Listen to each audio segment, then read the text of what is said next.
Dear students, now the important topic is what is the properties of ionic compound. What is the properties of ionic compound?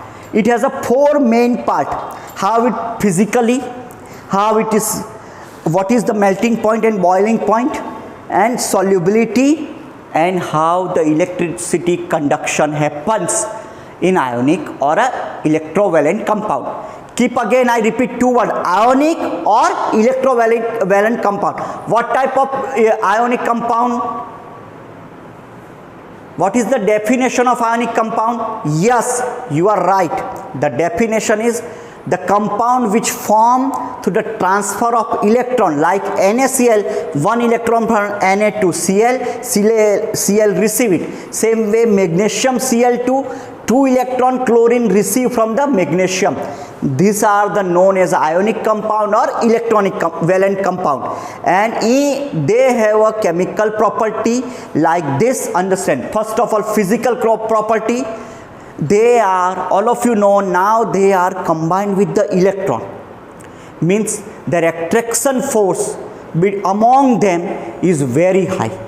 Attraction force is very high, and therefore they have a strong bond. Two things keep in mind: they have a strong attraction and therefore they have a strong bond. Strong bond, and due to that they are automatically become strong. But the one thing is that they are brittle, means whenever the pressure applied, they can be cut, they can be converted into small pieces. So physically they are strong, but when pressure is applied, ionic compound can be converted into small pieces. Now, as just now I mentioned, they have a high attraction force. They have a high attraction force and strong bonding.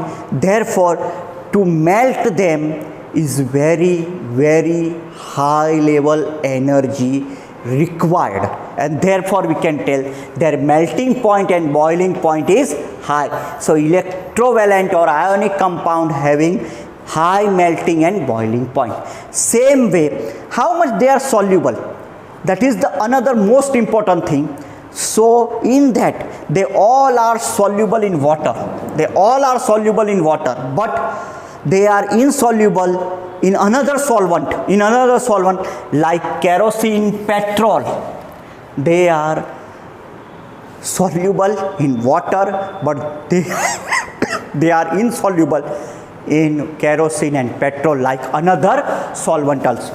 Now the last thing, conduction of electricity. We just now mentioned they are strong, and most probably they are formed in a solid form. Therefore, in solid form, to pass the electricity, due to their rigidity, in strongness of attraction and strong bond among the electrons, it is not possible. And but if they convert into molten state, electricity can be passed through ionic compound. In molten state, electricity can be passed, because in molten state, all of you know cation and anion. As just before video we have discussed cation and anion, they produce and therefore they combine, and they can release the electricity, they can pass the electricity. So in solid state, ionic compound does not allow electricity, but in molten state, ionic compound is allow electricity to pass. So these are the thing about ionic compound property. Keep in mind. Thank you.